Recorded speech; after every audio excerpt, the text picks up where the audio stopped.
All right, and we are live. Hello.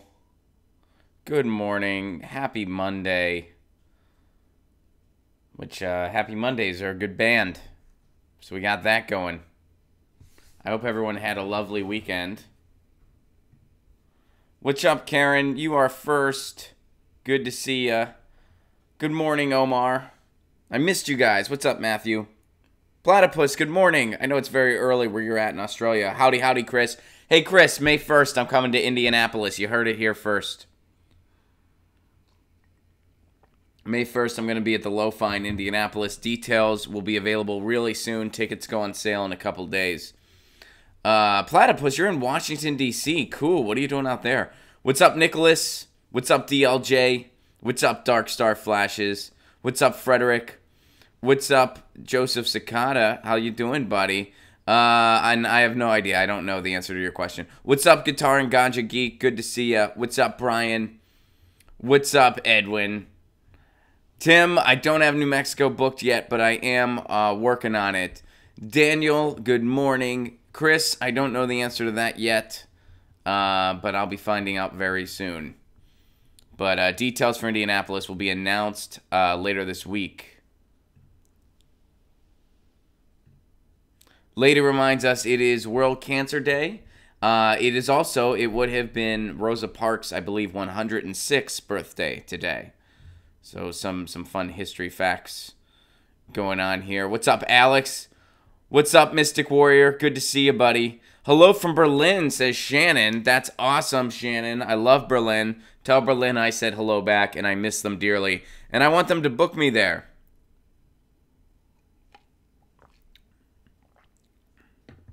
And we are over 30. What's up, guys? Welcome to Get Your News On with Ron, the world's first viewer-curated streaming news show. Welcome to the chaos. You guys send me ideas. You send me articles. That's how we built the show. That's what we do. We're all seeing everything for the first time. We're a community getting our news on. I don't know if you guys got to watch the Super Bowl. I didn't really. I was doing other stuff. I had it on in the background for a little bit. It was maybe the most boring Super Bowl ever.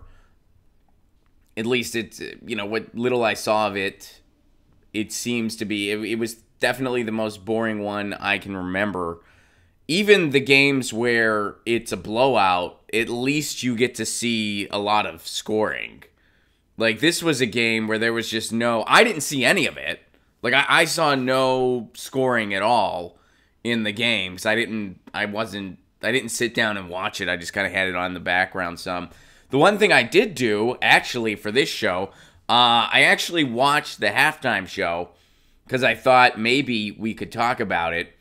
And, man, that halftime show was... I did not enjoy it. I mean, I don't know. It was really bad. First of all, I don't get Maroon 5. I know some people I don't get their music at all. I didn't enjoy Adam Levine prancing around and going, I've got moves like Jagger. And Mick Jagger was probably sitting there thinking, I don't know about that, buddy, but I do know one thing. My band has way better songs than yours. Way freaking better songs. The first halftime show I remember, it was years and years ago. I couldn't tell you the year. I was a kid. But the halftime show used to be not as big of a thing. It used to be a lot more... I don't know if subtle is the right word, but a lot more just kind of a performance by an artist. And it was ZZ Top. And ZZ Top, if you know anything about ZZ Top, they have a little car that they drive around in, the three of them. So they drove onto the field in their car. They got out, they plugged in their instruments, and they rocked. And it was great. Like it was just cool. Now it's pyrotechnics everywhere. There's a marching band. There's a planned shirt removal where you take your shirt off for no reason and dance around once again for no frickin' reason. The last time I saw a dude take his shirt off for no reason whatsoever, he tried to fight a pole. And I'm pretty sure he lost. I think he lost to the pole. I don't remember. This was a long time ago. but I was in my hometown of Pittsburgh, Pennsylvania, in a part of town called the South Side. That's the part of town where people go to get hammered. And this dude was walking down the main street, East Carson Street in the South Side, and he decided he was going to take his shirt off. He was just like, I'm going to take my shirt off. So dude starts taking his shirt off, right? And while his shirt's over his head, he walks into a pole. He walks into the pole. He doesn't know what he walked into. So he finishes taking his shirt off, and he goes, "What?" And then he shoves the pole. He literally, like, he didn't take enough time to look in front of him and see, what did I walk into? Maybe it's an inanimate object that is clearly blameless in this situation. This one's on me.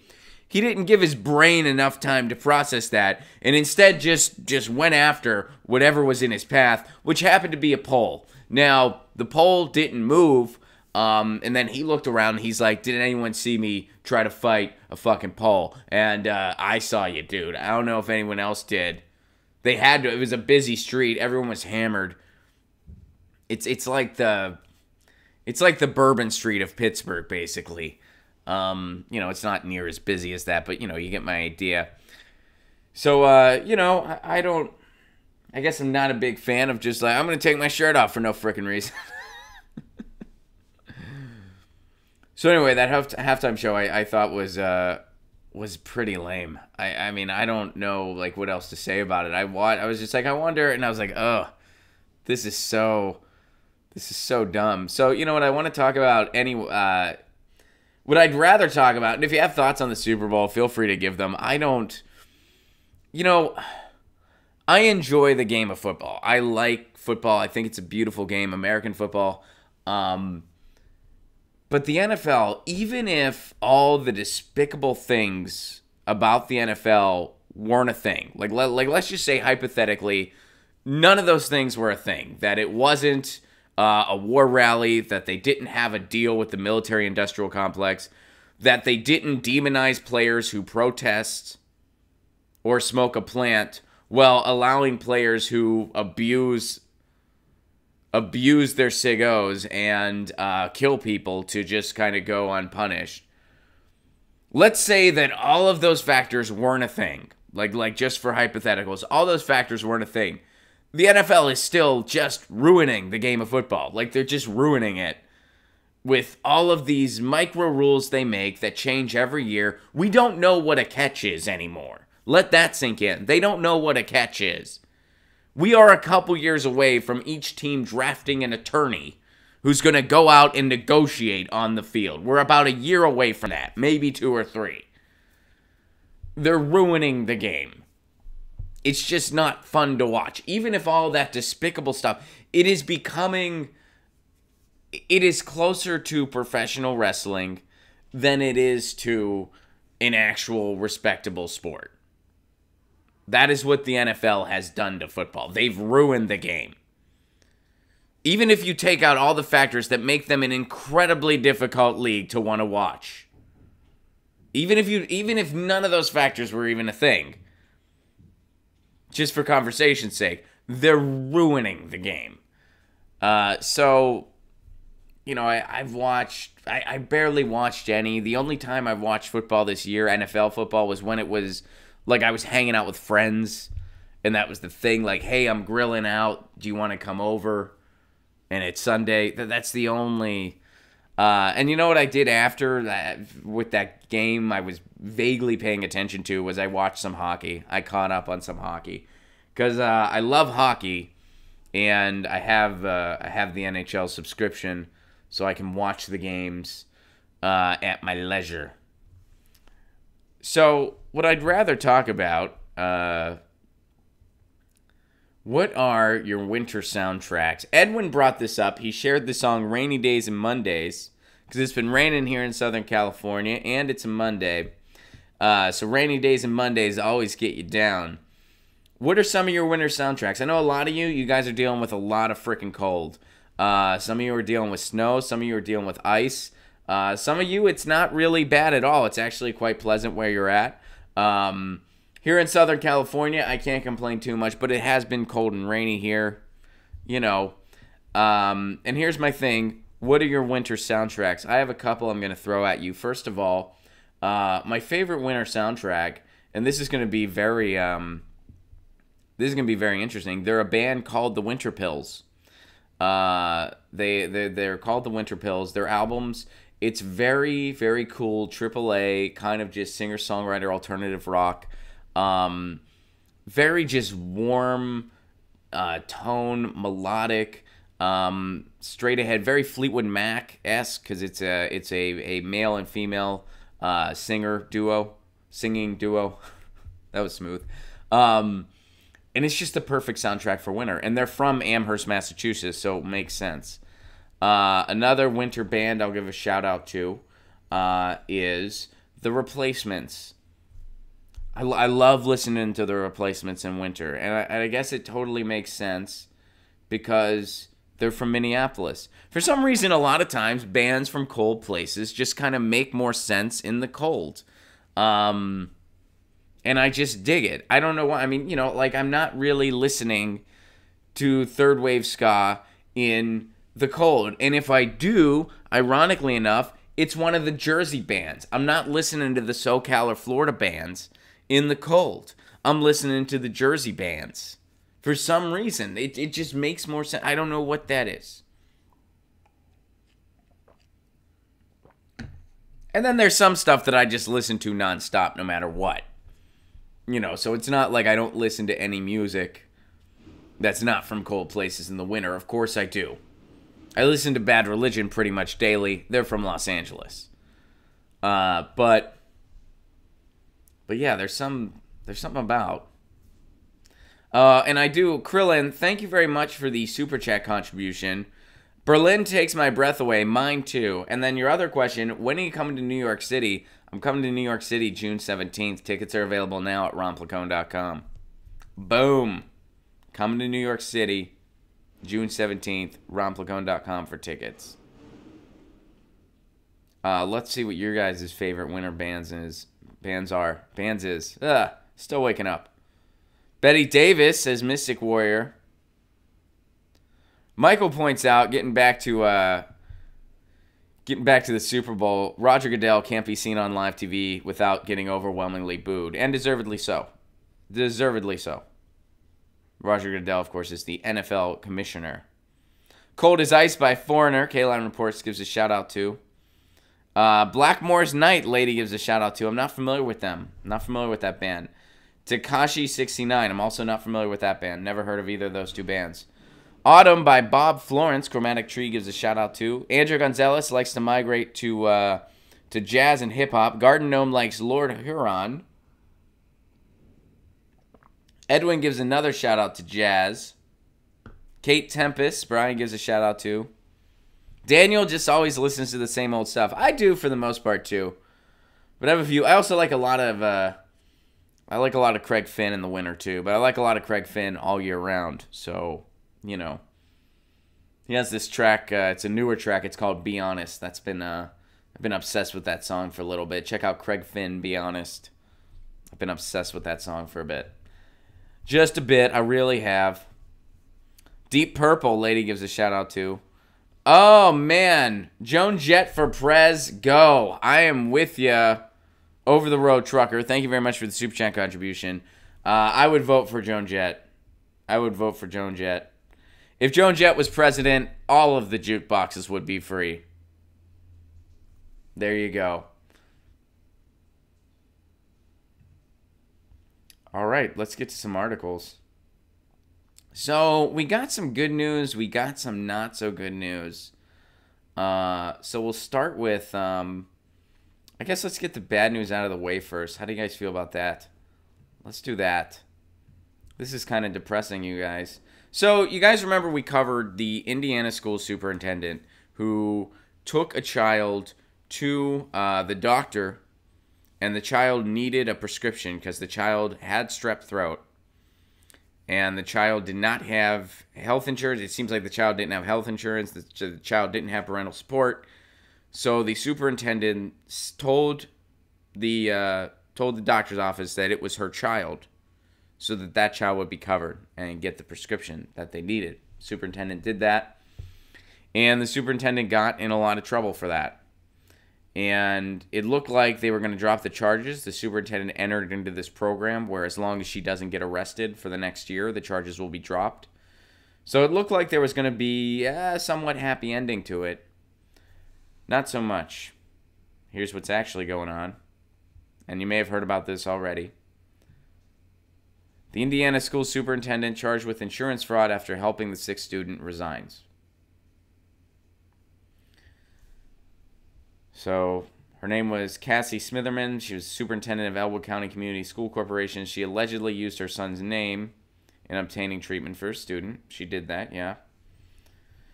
An Indiana school district superintendent who was arrested last month on charges that she used her son's name to help a sick student receive medical treatment has resigned from her post. Then this announcement was made at a Friday school board meeting. Smitherman, to recap here, 48 years old, was arrested last month on charges of insurance fraud, identity deception, insurance application fraud, and official misconduct.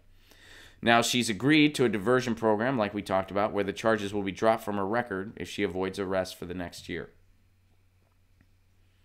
Police in Elwood said they received a tip that Smitherman took a 15-year-old student to urgent care on January 9th after the teenager missed school because he had a sore throat. They received a tip. That likely means that somebody somewhere found it to be a good use of their time to rat her out for doing what she did. What did she do? She helped a sick student. She got a sick student a prescription that the sick student needed that they likely wouldn't have been able to get otherwise.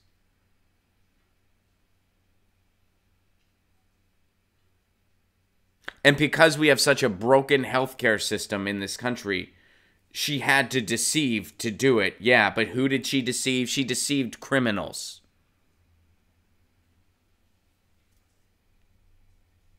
Our insurance industry, it is a criminal operation. It is making a profit center out of human health. And somebody found it to be a good use of their time to call the cops on her. Do you feel good about yourself? If you're out there and you somehow see this stream, how do you sleep at night? Like what makes you think what you did? I'm going to call the cops on a superintendent trying to help a sick student. She lied. In a lie that hurt nobody. It hurt nobody. It's her health insurance. She pays for it.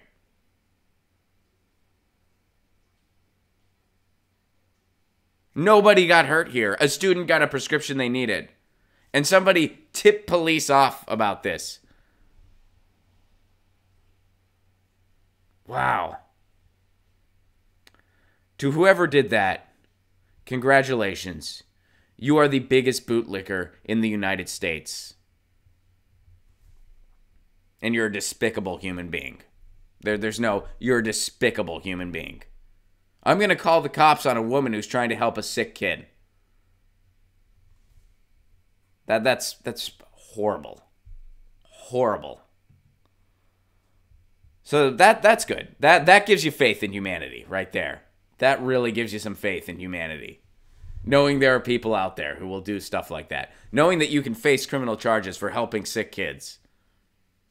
And that this is, not only police think this is a good use of their time, but a citizen found it a good use to snitch out on this woman.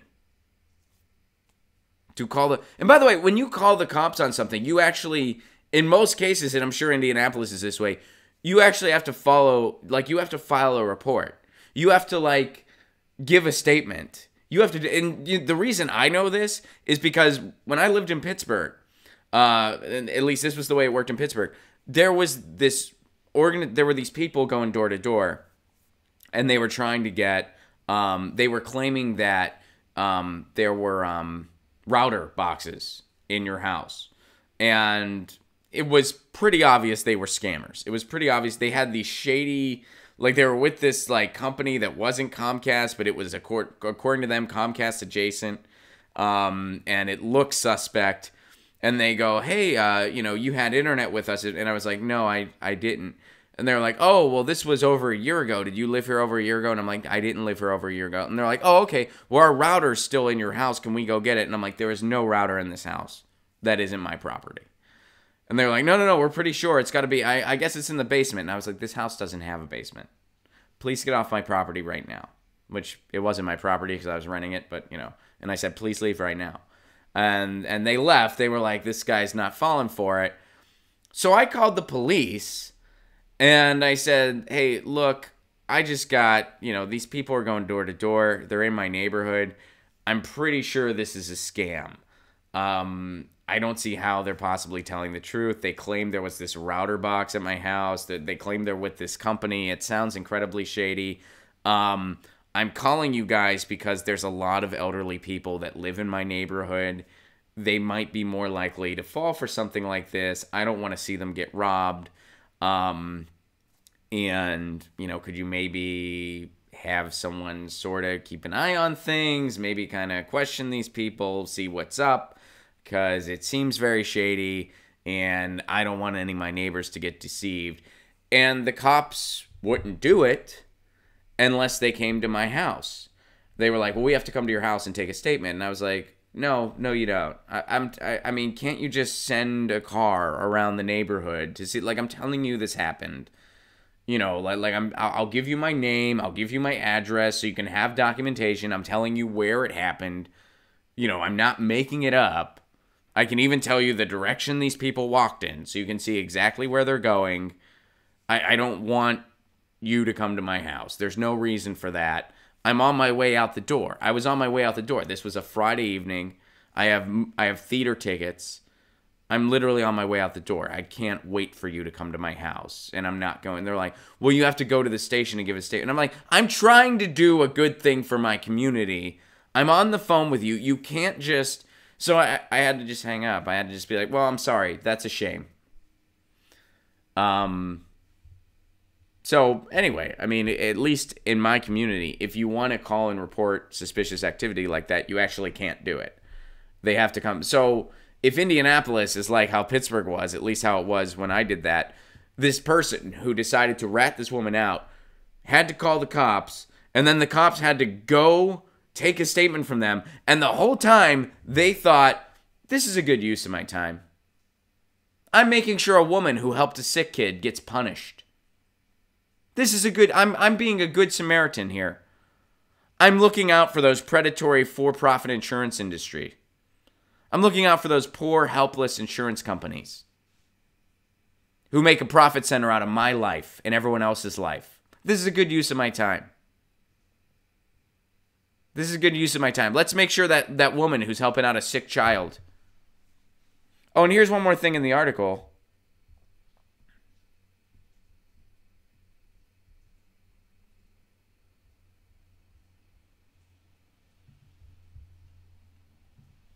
Here's her statement. I am very embarrassed for that. That she was, resigning because of what happened. And I apologize to the board, the community, and the teachers and students of Elwood Community Schools. Well, you shouldn't. You have nothing to apologize for. That's noble of you, but you have nothing to apologize for. The school district nurse said at a Tuesday night school board meeting that the district is equipped to handle the child's medical needs. Okay, no offense to that nurse. That probably isn't true. Again, this child had strep throat. When you have strep throat, you need a test. That they put a swab in your mouth, and they swab you, and then they test it. And then they find out if you have strep throat or not. If you have strep throat, you need a prescription to get rid of it. You need an antibiotic that you can't get over the counter. So this isn't just like, hey, here's some cough drops. It'll soothe your sore throat. Eventually the sore throat will go away. If it's a regular sore throat, that's all you can do. If it's a regular sore throat, then yeah, of course that nurse is beyond equipped to handle it. But if you need a test, chances are a regular school nurse is not going to have the laboratory necessary, the resources necessary to test a child for strep throat. I suppose I don't know that 100% for sure, but I'm pretty certain, unless things have changed a lot since I was in school, which I'm assuming they have, but I doubt a school nurse is equipped to test a child for strep throat. Can I say that with 1,000% certainty? No, but if I were a betting man. So that's a sad ending to that story. That's a really sad ending. Not only is it sad that stuff like this can happen in the richest country in the world, but it's also sad that there are people out there who decided ratting on this woman was a good idea. Wow.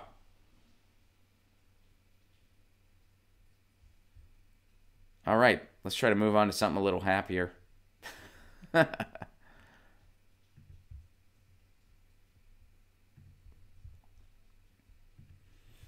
little bit of Trump news. U.S. intelligence agents were reportedly warned not to tell Trump findings that contradict his public comments. Intelligence officers have been warned not to give President Trump assessments that contradict his public comments. According to a new report from Time, multiple intelligence officers told Time that Trump often has trouble paying attention to or wholly disregards assessments from agents, at whom he lashes out if he disagrees with their findings. The report is the latest account of Trump's disregard for the intelligence community.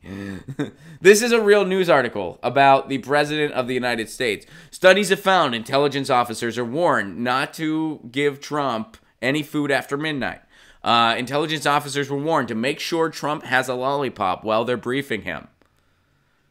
This article is literally about how the president can't retain information, can't pay attention, and just has outbursts whenever he feels like it.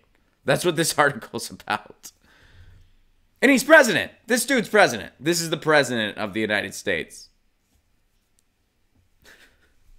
You know what would be a fun thing that we could do here on this show? I should read an article and then read an Onion article.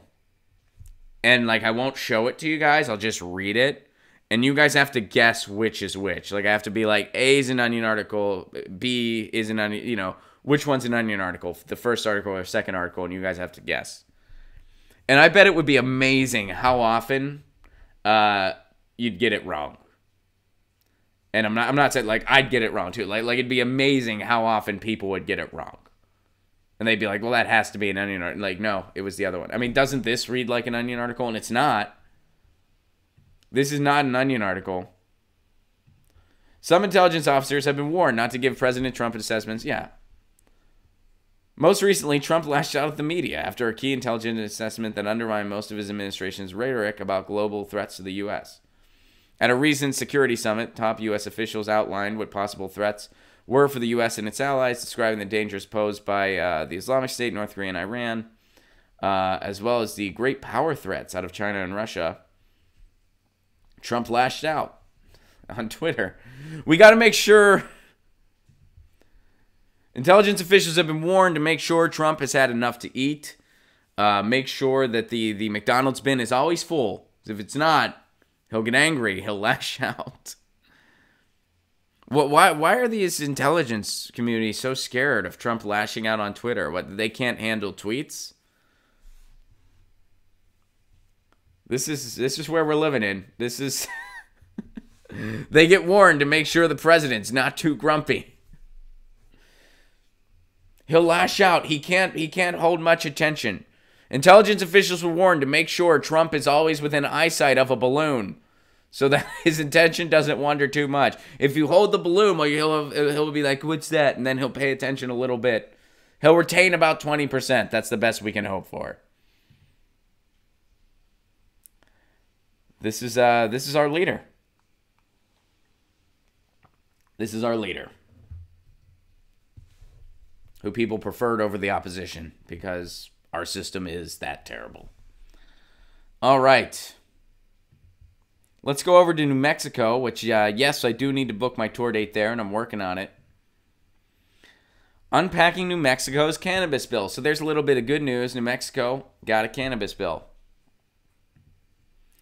New Mexico's much-anticipated cannabis bill landed in the legislature last week. All right, so what's going on? That's a lot of L's. Landed in the legislature last week. Say that 5 times fast. I could not. Compare with frameworks in 10 other states that have legalized the plant. I like that verbiage right there. Let's keep in mind pot is a plant. It's a frickin' plant. Get over it, it's a plant. Just let people enjoy it. It's a frickin' plant. I enjoy it. It's a plant. HB 356 has some cutting-edge features, such as a mandate to direct funds from recreational cannabis sales to subsidize the medical cannabis program, which has been a long-standing demand of New Mexico patient advocates. The bill also directs the regulating body, which would be established as the Cannabis Control Division in the Regulation and Licensing Department, to create procedures that promote and encourage full participation in the cannabis industry of people harmed by cannabis prohibition. An acknowledgement of the decades-long drug war's failures and disproportionate negative impacts on non-white people.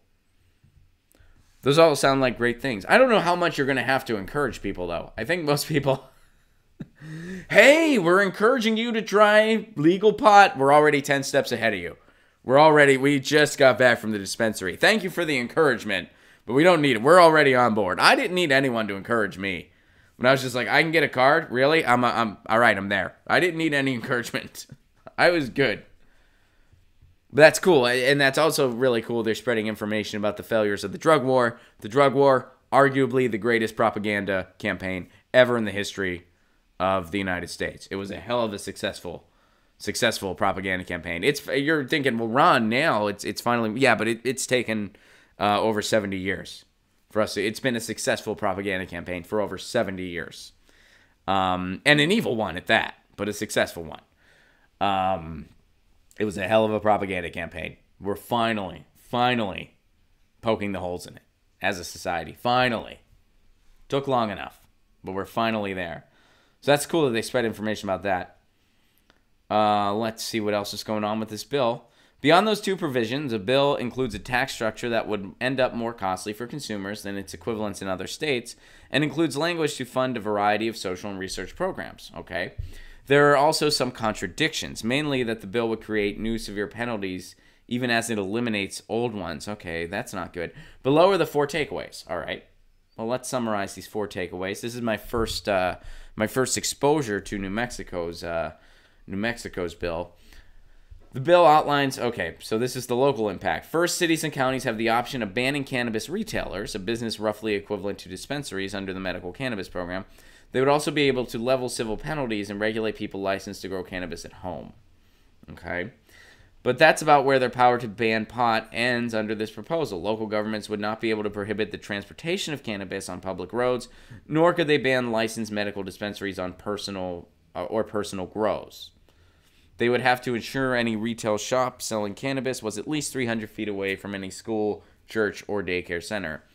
That seems pretty standard. Cities and counties could opt to impose an excise tax of up to 3% on cannabis sales in their jurisdictions. This would come on top of a 9% excise tax from the state applied to the price of a cannabis product. All taxes, the bill says, would be collected at the point of purchase, which is different from some other states. Colorado, for example, imposes an excise tax when cultivators transfer or sell cannabis to retailers. Justice for the drug war. All right. Besides directing the new Cannabis Control Division to promote the inclusion of people with past cannabis convictions in a new industry, the bill says state agencies shall not keep records of people arrested or convicted. Okay? For people currently locked up on cannabis-related charges, the jail or prison holding them would have 30 days to notify the court that the prisoner's case should be reopened. All right, that's good, and to consider dismissal of their sentence. Yet, the bill, here's the other side of this, the bill creates some serious new penalties. For example, penalties for having more than the allowable 2 ounces of flower range from misdemeanors to felonies. Okay, so they are going to have heavy restrictions on how much you can grow, and if you violate that, you could face some pretty severe penalties. Number 3, how recreational impacts medical. A portion of the state's excise tax on cannabis sales would go to a health and safety fund housed in the Department of Health to subsidize medical cannabis purchased by licensed patients. As a result of this fund and taxes on recreational sales, a gross receipts tax currently levied on medical cannabis purchasers would disappear. Okay. And number 4, establishing community grants and research funding. The bill would establish another fund, a community grants reinvestment program, to funnel dollars towards nonprofit organizations or governmental entities that provide social services to people affected by past drug war policies. These include job placement programs, mental health and substance abuse treatment, legal services, and addressing the barriers faced by formerly incarcerated persons, such as housing discrimination, reproductive care for women. All right. Looks like good stuff. So, a lot of these bills in all different states, including the one here in California, you really do have to kind of assess it thoroughly, because sometimes it's not what it appears to be. Oftentimes, it's one of those things where there are pros and cons, and you kind of have to look at it big picture. Well, decriminalization overall is a good thing. Having legal recreational pot is a good thing. It does deal a blow to the drug war, which is huge. It does eliminate, or at the very least greatly reduce, low offending drug criminals. Gone are the days where if you have a little bit of pot in your pocket, you can go to jail indefinitely. So, in virtually all the cases I've seen, and New Mexico seems to be, based on this one article, seems to fall into that category as well. Overall, it's a good thing. Are there some nitty-gritty details that are causes for concern? Absolutely. And you need to be aware of those details. And California was the same way. There were some things in our bill that were problematic. We're having some problems with it right now in Pasadena, the community I live in, because they're really trying to come down hard on local dispensaries. Meanwhile, they're kind of propping up the more, the bigger money dispensaries. So it's having its same problems as every other industry has. And the Convo Couch, which is hosted by Pasta, friend of the show, Pasta Jardula, who books the guests on this show, they did an excellent report on what's going on locally in Pasadena as far as what local retailers are dealing with. So those are certainly concerns, but when you have a path to legalization, you pretty much, it's in your best interest to take it as a community. That's what I've seen so far. So, yeah, but it's important to look into the cases and look into the bills themselves, because sometimes there's definitely some stuff there that's not what it appears to be. All right. So, we got some Muni broadband news. And we got some New Jersey news. We'll do New Jersey first. New Jersey's going to adopt a $15 an hour minimum wage, but the fight isn't over. After years of advocacy, New Jersey just joined a handful of other states in bold policy, instituting a $15 an hour minimum wage. Once signed into law, the legislation will make New Jersey the fourth state in the country after California, Massachusetts, and New York to mandate a wage floor that high. It's taken years to get this to this place, and we're really proud of the fact that it's almost to the finish line, said Anelia Mejia, Executive Director of New Jersey Working Families Alliance. So, in 2013, New Jersey voters approved a measure to raise the minimum wage to $8.25. Advocates eventually began pushing for the fight for 15. Governor Chris Christie vetoed a bill passed in the legislature in 2016, becoming the first governor to veto that bill. But advocates didn't give up. So the group worked with a number of counties and cities in the state to raise the minimum wage for their own government employees to $15 an hour.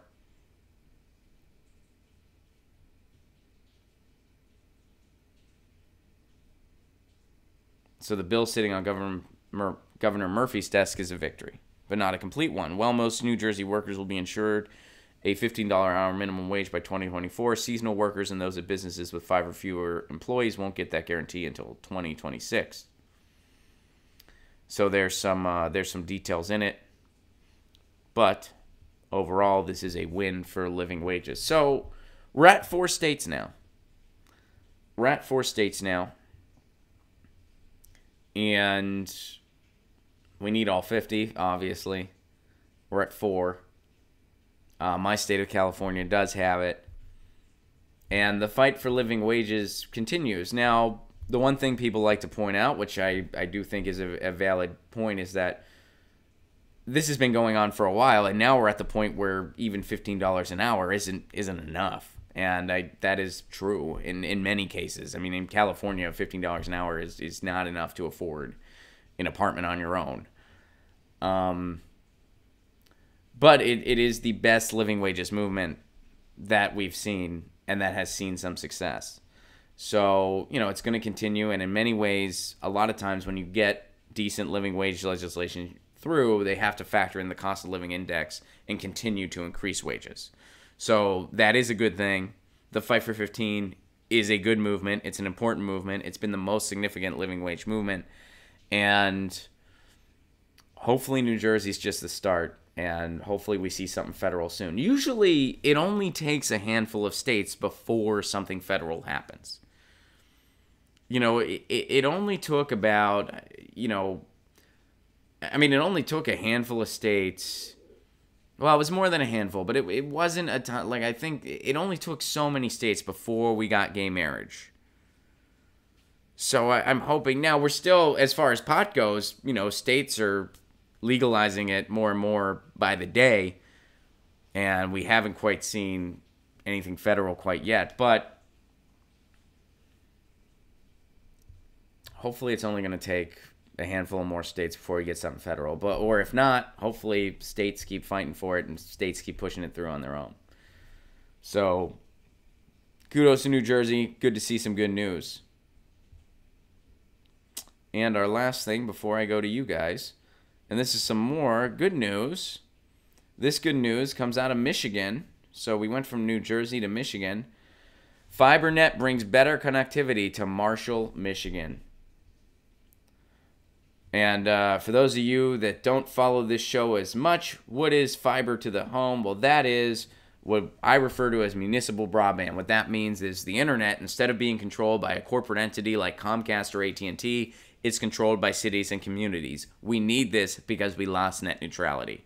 We need to take the internet out of the corporations' hands and into the hands of cities and communities. I'm fighting for it in my community in Pasadena. A lot of you guys are fighting for it in your communities across the country. And Marshall, Michigan just had a victory.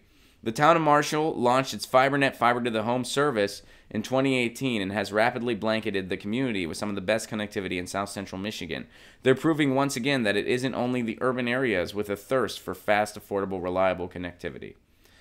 So, I guess Marshall is some huge, rich community, right? Well, I don't know about that. It has a population of 7,000. The small town is steeped in interesting history, including an 1843 incident. Okay. So here's how it breaks down. Marshall's network costs about $2.5 million to deploy, and they expect to spend approximately $1 million per year to operate and maintain the investment. And here's what people can expect to pay. $40 a month, $150, $60, $250, $99, and if you want $1,000, $200 a month. Rates are all symmetrical, and subscribers pay no installation fee.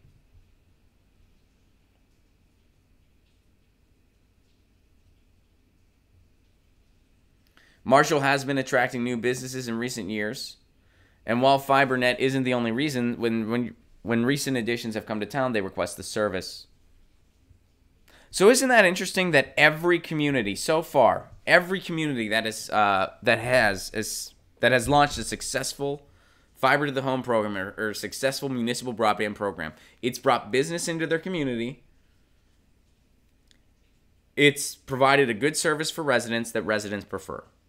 And they get high-speed internet at a reasonable price. Because the Comcast and AT&Ts in the world, they don't invest in the proper infrastructure because they don't give a shit. They don't have competition, so they don't give a shit. They just want to make as much money as possible. And if that means not investing in infrastructure and price gouging you anyway, that's what they're going to do. And when the day happens, when the court battles have subsided, and they can do what they want in regards to the dismantleization of net neutrality, they're going to do it. They're going to charge you more to access certain websites. They're going to charge content creators to have their video loads faster or slower. They're going to do it. That's why they want net neutrality gone, so they can price gouge the internet further and make it into cable television 2.0. That's what they're going to do. But now people in Marshall, Michigan don't have to worry about that. People in Chattanooga, Tennessee don't have to worry about that. People in Oberlin, Ohio don't have to worry about that. People in Fort Collins, Colorado, and Longmont, Colorado, they don't have to worry about that. People in Sandy, Oregon don't have to worry about that. Tacoma, Washington. This can be done. A town of 7,000 people just did it. Charlemont, Massachusetts did it.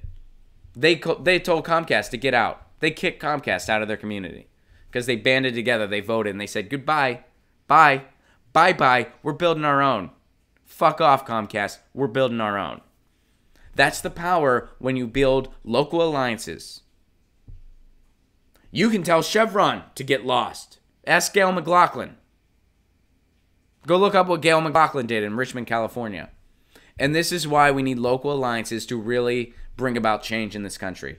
It's not going to happen from the top to the bottom. It's going to happen from the bottom up. And it starts right in your backyard. So you pick a cause and you start doing it. My cause is municipal broadband. I want to get municipal broadband into Pasadena, California. And it's been hard because, you know, I'm just kind of coming up with this strategy on my own. I've had nothing but pushback from local government. I've had zero support. They did put it on a municipal agenda, and on the agenda they told us we can't afford it. Somehow, Pasadena, California can't afford what Marshall, Michigan can, what Oberlin, Ohio can, what Chattanooga, Tennessee can afford, what Sandy, Oregon. Somehow Pasadena, California can't afford that. I don't know what makes Pasadena so different. So, congratulations, Marshall. And this is another, for instance, of what needs to happen in every city and county and community in the country. And it's starting. See what you guys are saying, and then we're going to end the show today.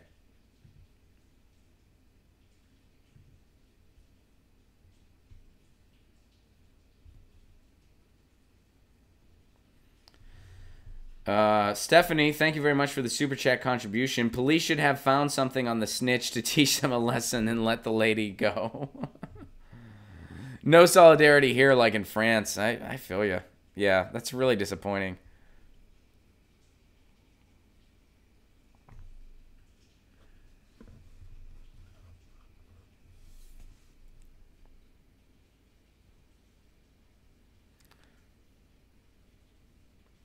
Pasadena can't afford it, says Omar. No, Pasadena can. They just don't want to look into how to do it. And keep in mind, you don't have to. It's not like the only way you can do it is fiber to the home. For a place like Pasadena that's a lot bigger than a city of 7,000, fiber to the home may be an unaffordable option, but there's many ways you can go about this. Fiber to the home is not your only option. Let's see here.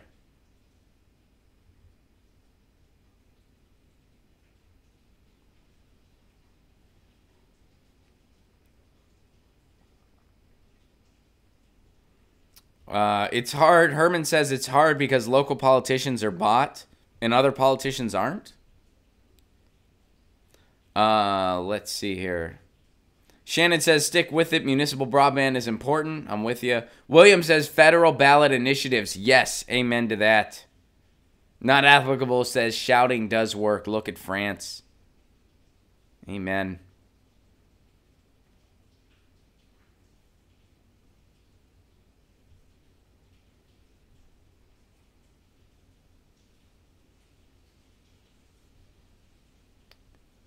Proud Menendez. Ron just wanted to say thanks for bringing unfake news to us. Thank you.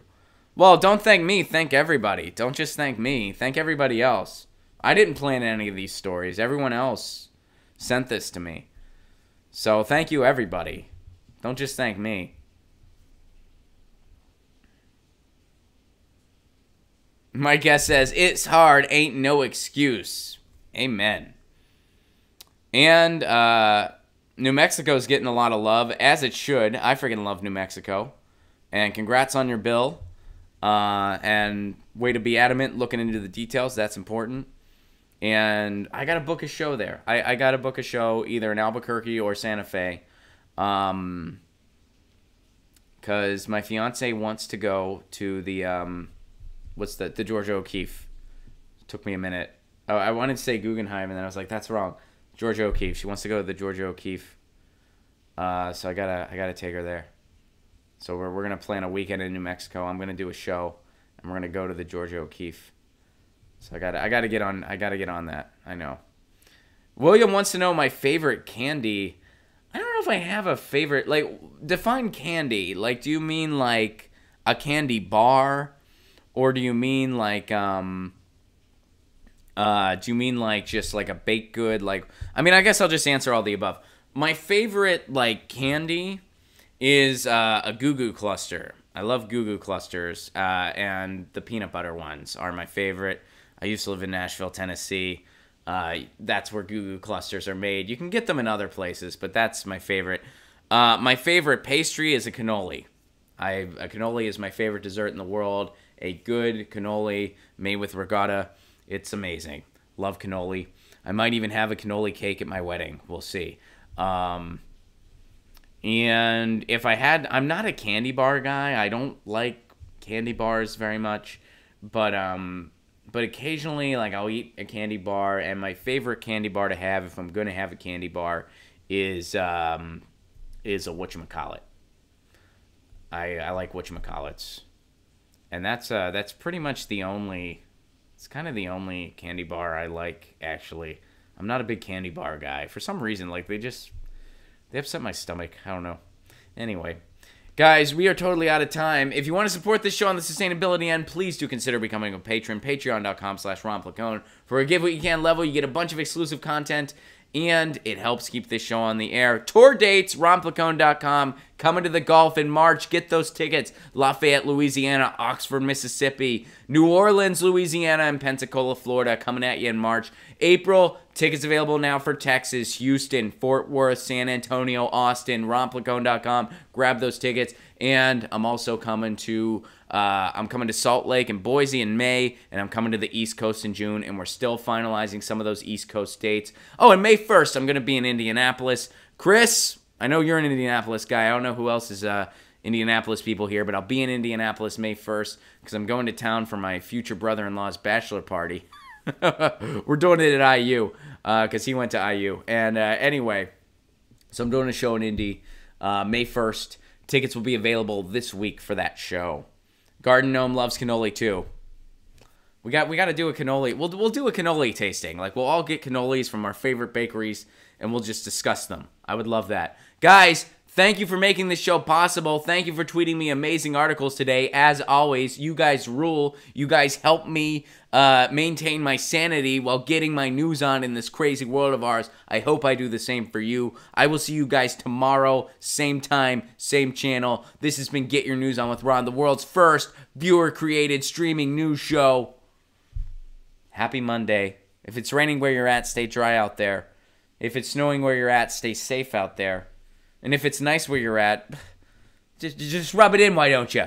Way to go. It's raining where I'm at. Why do you get sunshine? Just rub it in, why don't you?